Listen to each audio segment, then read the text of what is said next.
Am I saying this right? IKARIA. Yeah, IKARIA. So that's just, I think when we were, so no, you're not.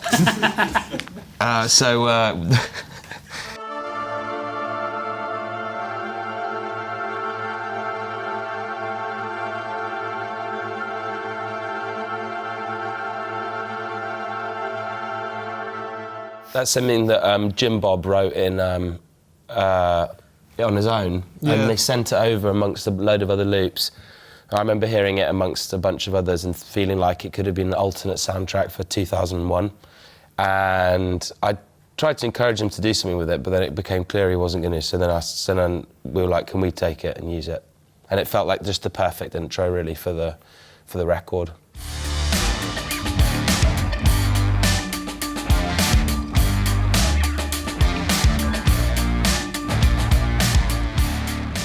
The run is actually something that, like, the verse sort of groove has been kind of knocking around for, like, since before Holy Fire, I think. It's been quite a while. Well, I think before What Went Down. Yeah. We started jamming it. But we never managed to sort of turn it into anything more than that till last year. Yeah. I'd always struggled to find a vocal line for it, and then I can't remember what happened, but just found a kind of way into it. And then it just felt like a completed song quite quickly. And we really liked the kind of the hard, crunchy, quite crispy verse going into a chorus that you wouldn't expect, like into a chorus that sort of floats a bit more. And we liked that transition. And we were just, we've always just been in love with that groove and stuff. And so we're pretty excited to play that one live. And lyrically, I wanted it to kind of operate on two levels, so that on the one hand it's about kind of combating yourself and overcoming your own demons, but at the same time about finding a sense of perseverance against external problems, whether it's, well, whatever they may be. And the thing that was put forward brilliantly in the video, that, I basically decked the shit out of myself for 3 minutes, eventually win, but then to be confronted with a far greater problem.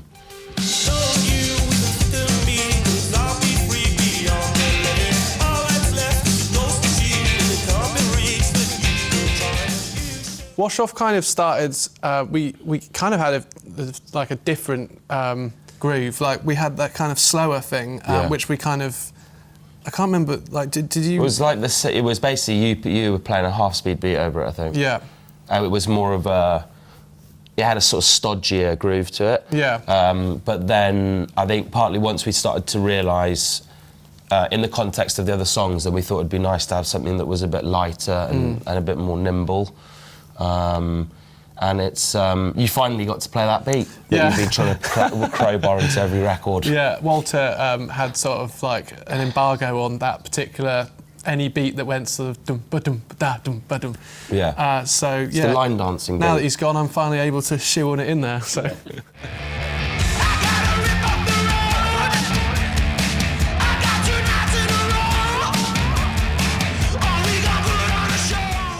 Black Ball was a riff that just came up in writing the record, and we wrote a lot of the record in this quite miserable arch that we've talked about a lot in Bermondsey, and I think it was during the Beast from the East. There was like -9, and we played that riff, and it just felt like a nasty number. And I think pretty much on the day, like, because I was recording stuff on my phone, I just titled it Black Bull, just because it felt like it had this kind of animalistic, bestial energy to it. And yeah, we put in like the little, what are you smiling about? I'm just remembering the day that we sort of wrote it. And we'd be like, all right, let's play it, and it'd be ding, ding, ding, ding, ding, ding, ding, ding. And then there was this look where it would be going into the chorus, and it was like, I don't know. It was so much fun to play in that first day of like writing that it sort of made me laugh because it was so satisfying. Yeah. And also because we just didn't stop doing it for like an hour. We were just like, and because you were staying for ages on the same note. On the same, the verse. And then when it went down to the other bit, it was good. It just felt really good, and we kind of liked it. It was a bit dumb and just kind of like, Yeah, and then, so when it came to writing the lyrics for it, I can't remember, I had a scene in my head which was basically like a kind of beachside resort, like a Benidorm type vibe, where lots of like pot bellies sweltering in the sun, like the opening scene of Sexy Beast, and that this massive bull would run down the beach, just sort of laying waste to like copies of the sun flying over and like chips, and men with like handkerchiefs on their head and stuff. And that was just the visual picture I had, and there wasn't a kind of pointed political point to it, but that was just the image. We didn't have enough budget for that for the video, unfortunately. But and then, yeah, I felt lyrically like the song could act as a kind of blotting paper for all of these unpleasant aspects of masculinity. Partly, I guess it was informed by playing live, and like when we play songs like What Went Down and Black Bull live, sometimes I get into this type of mode as a performer that is arrogant almost, and like puffed up and kind of obnoxiously masculine. So that was kind of in my head, that I knew that when we were playing it live that it was going to be one of those kind of ferocious tracks that I would probably shapeshift in a way, like on stage. But then filling in the lyrics, yeah, I just wanted it to have this kind of bruised, unpleasant, masculine energy to it, and a way of wanting to kind of cage that energy into the song. Don't just think about yourself.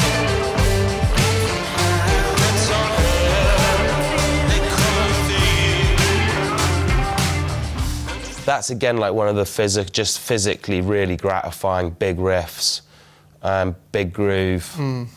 What came first in the verse? We had the verse, but then that song went through. It's kind of a Frankenstein in a way. We struggled with the structure for quite a while, and but I think it's definitely like we were rehearsing that live last week, and I think it's gonna lay waste.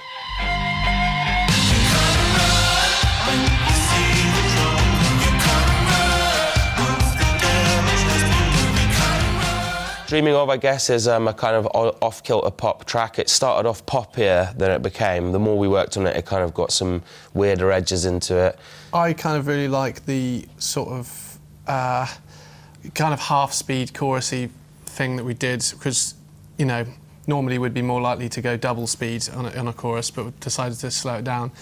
Jimmy, halfway through writing, came up with this sort of Springsteen-y chord sequence in the middle, which for like the sort of middle eight, which I really like. Again, there was a song where there was contentious, like we couldn't ever figure out, or maybe I just couldn't figure out where the one was.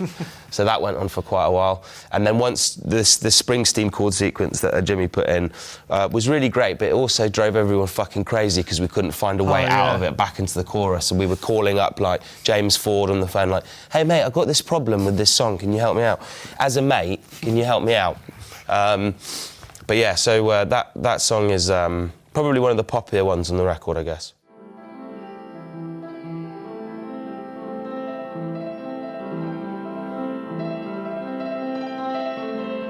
I guess that you know, that's to do with us kind of conceiving of the record on vinyl, and both on part one and part two there are these like musical interludes just to have some breathing room, and particularly after the way that part one or side one of part two is so relentless, we thought. And lyrically, we move into like a different kind of world on the second half. So it's meant like a palate cleanser, yeah. And it's called IKARIA because that's the island that Icarus supposedly fell from flying too close to the sun, and he landed near there.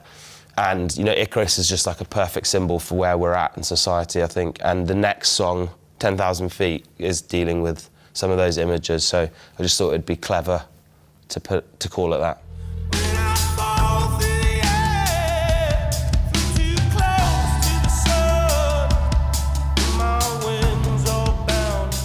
Yeah, 10,000 Feet is a song that is, well, I don't know, do you want to talk about that? Yeah, I mean, that was, we had this thing that we just one of your faves, right? It was actually, yeah. We had this stoner jam, which was this thing that, the chorus basically, the ding ding ding ding ding, which we... That's the drums go like the guitars don't. Yeah. Yeah, anyway, so we had that knocking around for ages, and but once again, it had never turned into anything more than that. And then, was it Jimmy or you that came up with the sort of 90s guitar? Jimmy came up with wrote a verse. I think he wrote it in... It was something separate, wasn't it? And then... Yeah, we Chram. Jimmy's just getting his nails done off camera. Yeah, we've realised that they would actually work great together, and then what happened? I think that I had the vocal line in the studio. Yeah, it all just came together quite naturally. Yeah. And yeah, that one's going to be fun to play live. It's going to be fun to see you play the drums on that one live. Yeah.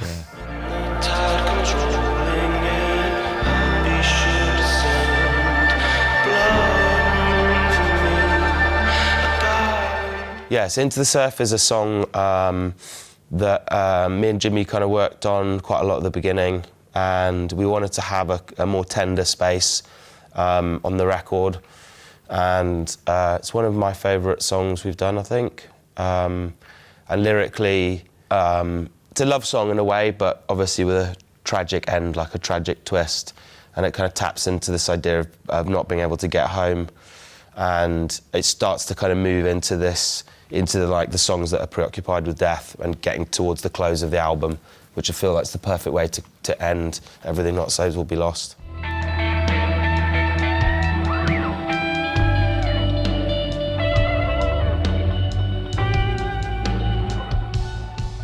Neptune was something we came up with. Jimmy had a loop that he was messing around with, and actually we did that in Oxford. Yeah.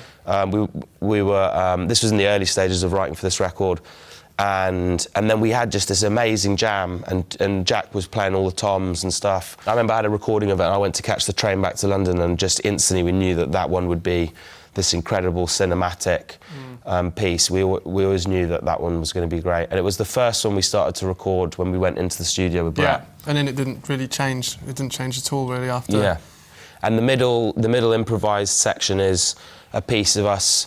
Well, it is just us improvising without any editing, and I think that was one of the main things we wanted to achieve on this album, was trying to record and capture the magic that we know that happens when we're writing, but that often doesn't make it onto the final version of the record. So to have captured that was like a really special moment. And yeah, and they're some of my favourite lyrics I've ever written, I think, and that one is going to be an absolute jammer live.